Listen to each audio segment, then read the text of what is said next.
UDF സർക്കാരിന്റെ ആദ്യ budget അവതരണം നിയമസഭയിൽ പൂർത്തിയായി. ധനമന്ത്രി കൂടിയായ മുഖ്യമന്ത്രി VD സതീശനാണ് ബഡ്ജറ്റ് അവതരിപ്പിച്ചത്. സംസ്ഥാനത്തിന്റെ തീരദേശം, തുറമുഖങ്ങൾ, മറ്റ് ജലസ്രോതസ്സുകൾ എന്നിവ സംയോജിപ്പിച്ച് മിഷൻ സമുദ്ര എന്ന പദ്ധതി മുഖ്യമന്ത്രി പ്രഖ്യാപിച്ചു. 400 കോടി രൂപയാണ് പദ്ധതിക്കായി സർക്കാർ വകയിരുത്തിയിരിക്കുന്നത്. സംസ്ഥാനത്തിന്റെ സാമ്പത്തികമായ പരാധീനതകളും ഘടനാപരമായ മാറ്റങ്ങളും പരമ്പരാഗത മാർഗങ്ങളിലൂടെ മാത്രം പരിഹരിക്കാനാകില്ല. ആധുനികവും നൂതനവുമായ മാർഗങ്ങളിലൂടെ സമ്പദ് വ്യവസ്ഥയെ ഉത്തേജിപ്പിച്ച് വൻകിട നിക്ഷേപങ്ങൾ ആകർഷിച്ച് ഖജനാവിൽ പണം സമാഹരിച്ചുകൊണ്ട് ആ സമ്പത്തിന്റെ നീതിപൂർണമായ വിതരണം ഉറപ്പാക്കാൻ ഈ സർക്കാർ പ്രതിജ്ഞാബദ്ധമാണ്.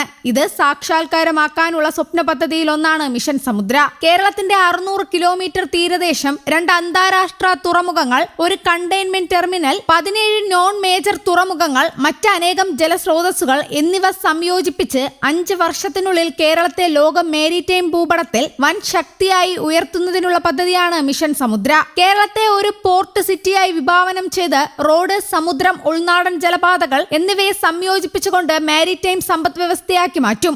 അതേസമയം വിഴിഞ്ഞം ട്രാൻസ് ഷിപ്മെന്റ് ടെർമിനലിനെ ലോകത്തിന്റെ വിവിധ ഭാഗങ്ങളുമായി ബന്ധിപ്പിക്കുന്നതിനും ഗതാഗതം മെച്ചപ്പെടുത്തുന്നതിനുമായി ബാലരാമപുരം, വിഴിഞ്ഞം ഭൂഗർഭ റെയിൽ, വിഴിഞ്ഞം നാവായിക്കുളം ഔട്ടർ റിംഗ് റോഡ് എന്നീ പദ്ധതികൾക്കായുള്ള സ്ഥലമേറ്റെടുക്കലും നിർമ്മാണ പ്രവർത്തനങ്ങളും വേഗത്തിൽ നടപ്പിലാക്കും. ആഗോള ഷിപ്പിംഗ് വ്യവസായ ഹരിത ഇന്ധനങ്ങളിലേക്ക് മാറിയ അവസരം പ്രയോജനപ്പെടുത്തും. മിഷൻ സമുദ്രയ്ക്കായി 400 കോടി രൂപ സർക്കാർ വകയിരുത്തുന്നുവെന്ന് VD സതീശൻ പറഞ്ഞു. മത്സ്യത്തൊഴിലാളികൾക്ക് വലിയ ആശ്വാസമേകി ബോട്ടുകൾക്കുള്ള മണ്ണെണ്ണ സബ്സിഡി ലിറ്ററിന് 75 രൂപയായി ഉയർത്തി. വർഷങ്ങളായി തീരദേശത്ത് താമസിച്ചിട്ടും രേഖകളില്ലാത്ത പ്രശ്നത്തിന് പരിഹാരമായി പട്ടയമില്ലാത്ത എല്ലാ തീരദേശവാസികൾക്കും പട്ടയം നൽകുമെന്ന് ബഡ്ജറ്റിൽ പ്രഖ്യാപിച്ചു. മത്സ്യത്തൊഴിലാളികളുടെ ജീവിത സാഹചര്യങ്ങൾ മെച്ചപ്പെടുത്തുന്നതിനായി അവർക്കായി മാത്രം പ്രത്യേക ഭവന പദ്ധതി നടപ്പിലാക്കും. നിരന്തരം അപകടങ്ങൾ നടക്കുന്ന നിരവധി മത്സ്യത്തൊഴിലാളികൾ മരിച്ച മുതലപ്പുഴയിലെ അശാസ്ത്രീയ നിർമ്മാണവുമായി ബന്ധപ്പെട്ട പ്രശ്നങ്ങൾ പൂർണ്ണമായും പരിഹരിക്കാൻ ബഡ്ജറ്റിൽ തുക വകയിരുത്തി. തീരദേശത്തെ അടിസ്ഥാന സൗകര്യങ്ങൾ വികസിപ്പിക്കുന്നതിനൊപ്പം മത്സ്യത്തൊഴിലാളികളുടെ സുരക്ഷയ്ക്കും ഉപജീവനത്തിനും പൂർണ്ണ പിന്തുണ നൽകുകയാണ് പുതിയ പദ്ധതികളിലൂടെ സർക്കാർ ലക്ഷ്യമിടുന്നത്.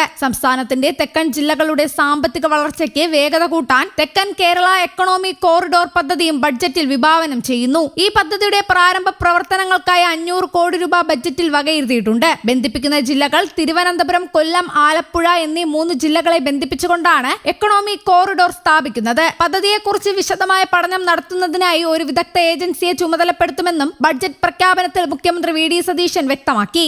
അതേസമയം വിദേശ സർവകലാശാലകളിലേക്ക് പോകാതെ തന്നെ വിദ്യാർത്ഥികൾക്ക് അന്താരാഷ്ട്ര നിലവാരത്തിലുള്ള പഠനം കേരളത്തിൽ ഉറപ്പാക്കാൻ നോളജ് വാലി പദ്ധതി സഹായിക്കും. ലോകത്തെ മുൻനിര വിദ്യാഭ്യാസ സ്ഥാപനങ്ങളുമായി, വിദേശ സർവകലാശാലകളുമായി സഹകരിച്ച് ഏറ്റവും മികച്ച അക്കാദമിക് പ്രോഗ്രാമുകൾ കേരളത്തിൽ കൊണ്ടുവരും. ഉന്നത വിദ്യാഭ്യാസ സ്ഥാപനങ്ങളെ അന്താരാഷ്ട്ര നിലവാരത്തിലേക്ക് ഉയർത്താൻ പ്രത്യേക മികവിന്റെ കേന്ദ്രങ്ങൾ സ്ഥാപിക്കും. ഉന്നത വിദ്യാഭ്യാസ രംഗത്ത് കൂടുതൽ നിക്ഷേപങ്ങളും വികസനവും സാധ്യമാക്കുന്നതിനായി സ്വകാര്യ സർവകലാശാലാ ബില്ലിൽ ആവശ്യമായ പരിഷ്കരണങ്ങൾ വരുത്തും. പിന്നോക്ക ഗോത്രവർഗ മേഖലയിലെ കുട്ടികളുടെ ഉന്നമനം ലക്ഷ്യമിട്ട് വയനാട് ട്രൈബൽ യൂണിവേഴ്സിറ്റിയുടെ വികസനത്തിനായി 50 കോടി രൂപ ബഡ്ജറ്റിൽ വകയിരുത്തിയതായി മുഖ്യമന്ത്രി പ്രഖ്യാപിച്ചു. ആധുനിക കാലത്തിനനുസരിച്ചുള്ള കോഴ്സുകളും മികച്ച തൊഴിലവസരങ്ങളും മുൻനിര സ്ഥാപനങ്ങളുടെ പങ്കാളിത്തവും വഴി കേരളത്തെ ഒരു ആഗോള വിദ്യാഭ്യാസ ഹബ്ബാക്കി മാറ്റുകയാണ് സർക്കാർ ലക്ഷ്യമെന്ന് മുഖ്യമന്ത്രി ബഡ്ജറ്റ് പ്രസംഗത്തിൽ വ്യക്തമാക്കി. News desk, Kerala Kaumudi.